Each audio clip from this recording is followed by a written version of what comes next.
So this is Maya 2018 and we're going to create a tower defense gun, and over the next few kind of weeks we're going to be building that and giving it a small animation and a couple of textures. Today we're going to work on the base, and hopefully you've already downloaded Autodesk Maya on your student license, and we're going to begin kind of doing that. So before we get started, just sort of explain a few things. So this is the main work area. You've got your sort of selection tools on the left, sorry, here. You've got your viewport, some of your viewport options and kind of display options here, and by clicking these will change the setup and so on. Down here you've got the timeline, time slider as well for animation, and on the right here you'll get all the information to do with your object. At the top you've got the shelf, which has a couple of shortcuts for different objects and items, and then along the top here you've got your modeling menu, which can be changed through this drop down part here. As you can see, it's bringing different menu options up for different stages of production. So the first thing we're going to do is create a cylinder. So I'm going to go to create, polygon primitives, and if I push this bar here it will pop out. So we use polygon primitives. Generally, everything we do will be using these. So don't use the NURBS, don't use the other one, just stick with the polygons. So from here we're going to select the cylinder, and it will appear in the center of the screen. So this is 0, 0, and the axis. And at the top here you've got all the inputs of how you can move and change the object, and you've got the input for how it starts very early on. So with regards to this object, the first thing we're going to do is rename it, and we can do that by clicking on it up here, and I'm going to call it turret base. Now, one of the typical loadouts that you have, or workspace layouts that you have, is with the outliner visible, and the outliner contains all the objects in the scene. And obviously you have to imagine that once the scene is populated with hundreds of objects, that this becomes very useful in locating and establishing them. With regards to today, we're only creating one asset, but you can also rename that in here by double clicking as well. So with our object selected, we're going to go to the inputs at the bottom on the right. If you don't see this loadout, by the way, it might be that you haven't got it loaded up and you might have one of these visible. You're looking for the channel box and layer editor, which you can see here is this icon at the top. So if you don't see that, if you push that, it will appear. So if I push that, take it away, push it again, it then appears. So down in polycylinder 1, so we have the radius. So I'm going to click on the word, and I'm going to push in the middle mouse button and drag left and right just to show you how these change. So if we do that, we can change the radius of the object. If we go into height, we can change the height. Subdivision axis will increase or decrease the amount of iterations on the circular object, circularity of the object. On the subdivision height, we can break that height down into different parts, and subdivision caps again are all there. So for today and for our turret, we're going to work with a radius of 7. Our height is going to be 0.25. Our division axis is going to be 8. Our height is going to be 0.25. No, it's not. Sorry, our subdivision height, sorry, is going to be 1 because we only need one breakpoint there. Our subdivision caps is going to be 5. Okay, so that should have your object ready. So the next stage is to think about what we might have contained within this. So for my one, I'm going to have a kind of vent shaft going around the edge, and the vent shaft actually want to be probably double the size of that to start with. So we need to move some of these edges, these circular edges, inwards into the middle to give more space here. So I'm going to push and hold in the right mouse button, and that's going to bring up this clock. With this, we've got edge, vertex, and face, and really an object mode. And those are the 4 that we're really going to be focusing on using. The others, not so much. So for this task, we're going to use edge mode. So if we go into edge, it means that I can now highlight or select individual edges. Okay. So I'm going to go and select this piece here. And if I push W on the keyboard, it brings up the translate tool. The translate tool is also available from this icon here, but it's a bit slow. So push the W hotkey to speed that up.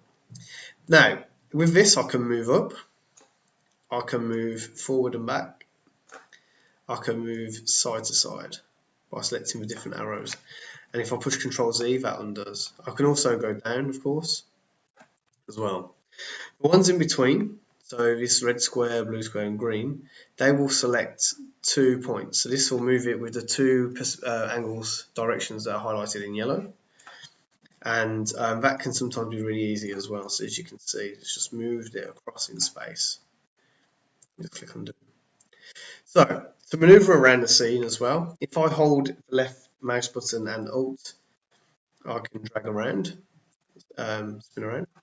If I scroll the mouse button in, I can go forward and backwards.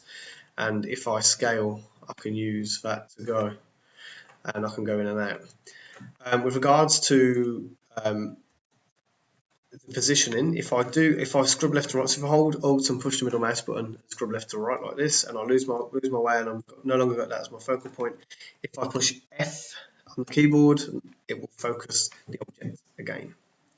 So to select a whole ring, there's 2 ways I can do this. I can select the first one, pushing Shift. I'm just going to push Q, which brings up the select tool up here, and I can hold Shift and I can select these individually, but that can be very long-winded. As these are all attached in one continuous loop, I can double click them and I can bring them in using the scale tool. So the scale tool is this icon here, but also R on the keys. So let's just scroll through the Q, W, E and R key. If I push Q, I'll get the select tool. If I push W, I'll get the translate tool. If I push E, I'll get the rotate tool. And if I push R, I'll get the scale tool. On this scale tool, we want to scale inwards. So at this point in time, we're just going to use the box in the middle. And I'm just going to pull that in to about there.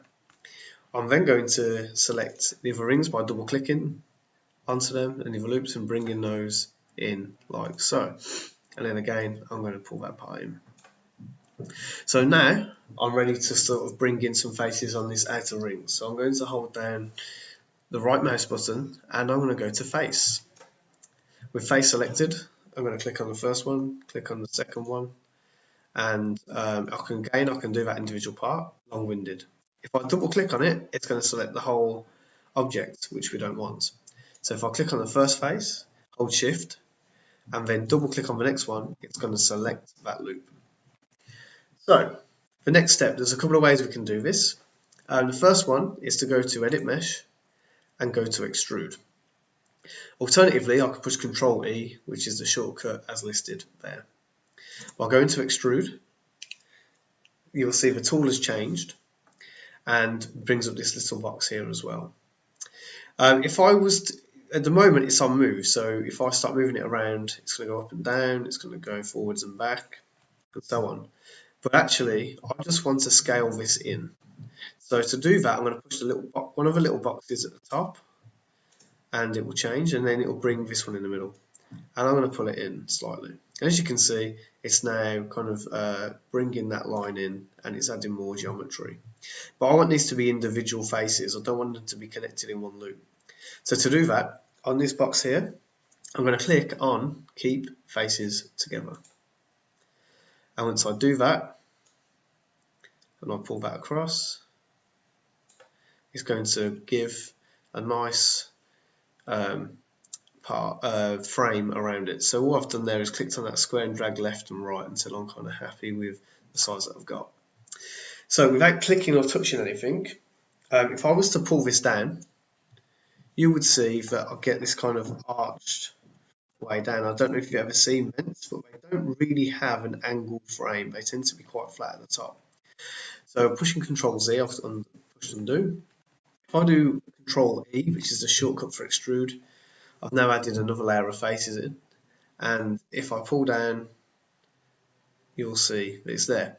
If you see black, that basically means we're seeing the inside of the bottom of the frame. So as you can see, the actual part of extruded is coming below the object now, so it means I've gone too far down. So I only want to go that far. Okay, so we've extruded in, we've built a frame around the edge, and we've now extruded down to give a bit of empty space. So we're going to continue now and start to build up this inside area. So holding down the right mouse button, I'm going to go to face mode again. And this time I'm going to select each ring by pushing the first one, then going right or left and holding shift, double clicking the next one in that row before selecting the individual pieces. So I'm going to push Control E and extrude up. And for these I'm going to create a series of 4 in every other one. I'm going to extrude these in and create a vent inwards. So Control E, and it's just undone. So I'm going to click on the little square there, and I'm going to go to the middle, and I'm going to scale that in so I'm happy with the size of the vent. I don't want it too thick, and at the same time I don't want it too small. So I'm just going to bring it like that. I'm then going to go and push Control E again, and I'm going to bring that in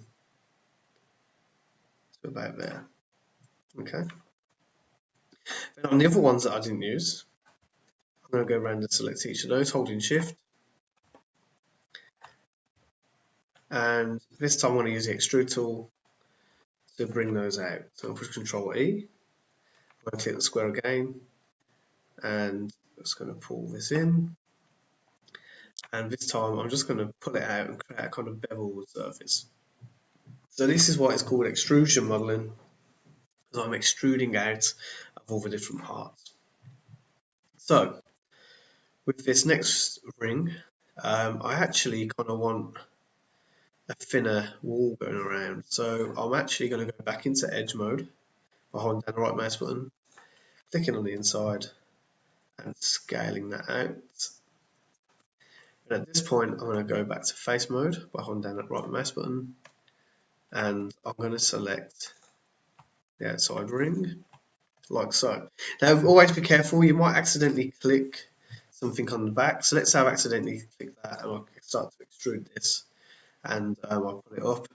The giveaway sign is that this will usually be not facing upwards, and as you can see it's sort of sticking out there, and if I pull up it will pull down at the bottom. So just be aware that that does happen, and it's something to be aware of. So let's just restart clicking that. I'll push Control E, just make sure I haven't got anything else selected. You may find that it's already happened to you, and if so, just go back and just double check it. I'll push Control E, and I'm just going to bring up that wall there. Okay. On the inside here, I actually want to kind of push that down. I want it to have like a nice kind of spacing. I'm actually going to make this edge a little bit wider. So I'm going to select it, I'm going to bring it out to there. Then with face selected, I'm going to bring that in, I'm going to push Control E, and I'm just going to pull that down. So obviously one of the issues that we've got now is that the inside of those vents is shown. So I'm going to push Control Z. So this time we're just going to scale that in, and we're going to push Control E again, and we can bring that down. Okay, so with that in mind, we're now going to take, I'm going to take the outside edge of both from here and here, okay, by holding Shift. I'm going to push the W tool to bring up a translate. We don't need to extrude this part, and I'm actually just going to pull these down slightly. And actually, this inside one, I think I'm going to pull down a little bit more than the other, like so. Okay, so with that in mind, I'm now going to pull the inside face up. So this is the neck point of which our gun and the arm of the gun is going to come out from. So we want this to kind of be the highest point within the turret. Okay, it feels quite thick given that our turret's going to sit on top and the base does it feel heavy? Kind of ask those questions. So if we were designing this for a game, I'd probably be questioning that and redesigning at this point because it feels quite light. And if we've got like a really thick base for a gun like that, it's not going to feel too natural. So I'm actually going to undo, and we'll make this part of the turret a little smaller. So I'm going to select the edge. We'll go in and we'll scale that down, and we'll insert another edge loop around. Okay, so what we're going to do is go to Mesh Tools, go to Insert Edge Loop, and then we're going to add another one in about there.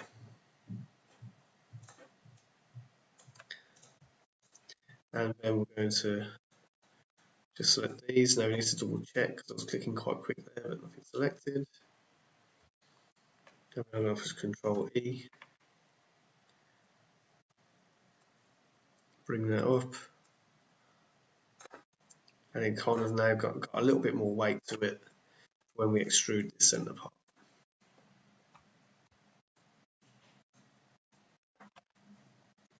And this time I'm going to push Control E again, and we're going to bring that up. So that feels a bit more powerful in the middle now. It feels like it's a little bit more sturdy and got a little bit more strength in there. So on the inside, I'm going to probably add a few more details in. So I quite like the idea of extruding this inwards. And we'll sort of bring in, see if we can bring in a part in there. In fact, actually, I'm going to be better off if we use another tool, Insert Edge Loop, but this time with offset. So we want the offset edge loop tool, and not so much that one. No, we don't want this tool. I apologise. We're actually just going to use the Insert Edge Loop tool, and we're just going to add one in there. We're going to add one in there, and we're going to add one in here, one in there. Okay, and what we're going to do is we're going to go around and select those faces on both of those loops, and we're going to push Control E, and we're going to pull those in, like so. Okay, then on the inside here, we're going to add in some more edge loops on this part at the bottom. So go to Mesh Tools, Insert Edge Loop, and just by adding these details in, it's just going to make it feel a little bit more interesting to look at. It's going to be more kind of look like a more complex object, which is again, it's going to stimulate the audience's eyes when they look at it. It's going to look more appealing. Okay, it's going to feel like there's a complex nature being added in to our turret. So through that, we now have, let's just take that off, a base ready. I'm probably going to go through and redesign this and add more things in.